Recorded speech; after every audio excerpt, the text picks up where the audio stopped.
Salut, c'est Marco de Top 4 Phone. On est aujourd'hui sur le MWC 2017 et on est plus précisément à Barcelone sur le stand de Huawei. Huawei vient d'annoncer, vient d'officialiser et de lancer deux nouveaux mobiles, le P10 et d'autre part le P10 Plus. Ici, on est en face du P10 Plus. Alors ce P10 Plus justement que vous voyez en mode démo et que je ne cesse de déverrouiller, mais ça je vous rassure, c'est uniquement le mode démo, c'est un téléphone ultra haut de gamme. On est sur un téléphone ultra haut de gamme qui vaut prix maximum conseillé 749 €. Donc on est sur un mobile sympa, performant, ça je vais vous le détailler bien sûr, et on est ici plus particulièrement sur la version blanche du mobile, qui est une version avec dos céramique. Alors pourquoi je vous dis ça? Parce que ce téléphone existe aussi de manière plus classique avec un dos en métal, aluminium, comme le P10 tout court, mais voilà, il a cette fameuse déclinaison blanche avec dos en céramique, qui théoriquement résiste encore plus à la rayure, à l'abrasion. Alors qu'est-ce que l'on peut se dire sur ce téléphone? Eh bien il est doté d'un écran de 5,5 pouces qui est un écran Quad HD, donc on est sur de la 2K. Alors à côté de ça, on a une batterie à l'intérieur, en interne, en figé, parce que vous ne pouvez pas le démonter, qui est une batterie figée de 3700 mAh, un double capteur photo dorsal, 20 mégapixels, 12 mégapixels, double flash LED. Pourquoi ce double capteur photo dorsal justement? Eh bien tout simplement parce qu'il y en a un qui va gérer la notion de noir et blanc, le contraste, et l'autre qui va gérer les couleurs. Et alors je vous rassure, c'est automatique, quand vous prenez une photo, les deux capteurs vont travailler de pair pour vous sortir une photo en couleur, avec plus de finesse, plus de contraste, une meilleure gestion des couleurs au final.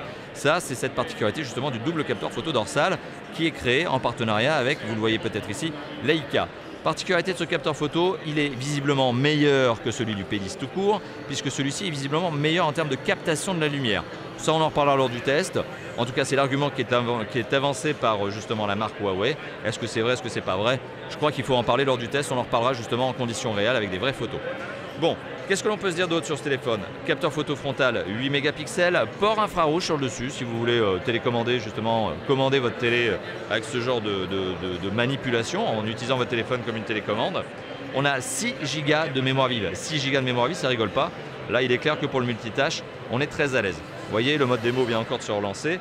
À l'intérieur, on a 128 Go de mémoire de stockage, 128 Go de ROM, et qui peuvent être complétés par une carte micro SD. Et vous avez la possibilité, c'est une bonne note, de mettre soit deux cartes SIM et une micro SD, et soit une micro SD et une carte SIM. Enfin voilà, vous n'avez pas de choix en fait. Vous n'avez pas de choix à faire, contrairement à d'autres mobiles, c'est que vous pouvez bien, là j'enfonce le clou pour être bien clair là-dessus, mettre deux cartes SIM et une micro SD en même temps. Il n'y a pas de choix, de sacrifice à faire sur une micro SD ou de carte SIM par rapport à l'autre. Vous voyez, donc c'est un avantage, il y a bien 3 slots. Voilà, donc j'essaie toujours de sortir de ce mode démo. Alors, qu'est-ce que l'on peut se dire? On n'a pas parlé du processeur. Le processeur est un Kirin, c'est un 960, c'est un 8 cœurs. C'est un processeur maison, hein. C'est un processeur fabriqué par Huawei. Et ce n'est pas la première fois qu'ils fabriquent leur processeur. Ils ont une longue expérience en tant que fondeurs justement de processeurs, puisqu'ils ont leur propre chaîne de production, si je ne me trompe pas. Sur ce téléphone, on a un système d'exploitation qui est Android 7.0 Nougat. Android 7.0 Nougat, bon là je vais laisser la démo continuer. Android 7.0 Nougat sur laquelle Huawei a mis sa surcouche habituelle qui est ici EMUI, Emotion UI en version 5.1. Donc on est vraiment sur le téléphone mise à jour, dernière version. Et qu'est-ce que j'ai d'autre à vous dire? Écoutez, pas grand chose, on est vraiment sur un téléphone qui présente très bien, un téléphone ultra haut de gamme, 749 €, hein, on ne peut attendre que ça justement d'un téléphone vendu à ce prix-là. Il présente très bien, c'est vrai, il est très séduisant. Voilà, on sent vraiment cette ambiance de haute qualité, de haut niveau de finition. Et j'avoue que j'ai hâte justement de pouvoir le tester et de vous le montrer en vidéo. Voilà, merci d'avoir vu cette vidéo. Bien sûr, si elle vous a plu, n'hésitez pas à lâcher le petit pouce bleu qui fait plaisir, de la commenter, et ça aussi ça fait énormément plaisir. Commentez-la, lâchez-vous dans la zone de commentaires qui se trouve juste en dessous, et bien sûr vous pouvez aussi vous abonner à notre chaîne YouTube. Moi je vous dis à très bientôt bien sûr pour d'autres vidéos de tests, de présentations, d'interviews comme d'habitude chez Top 4 Phone. Allez, à bientôt, ciao ciao.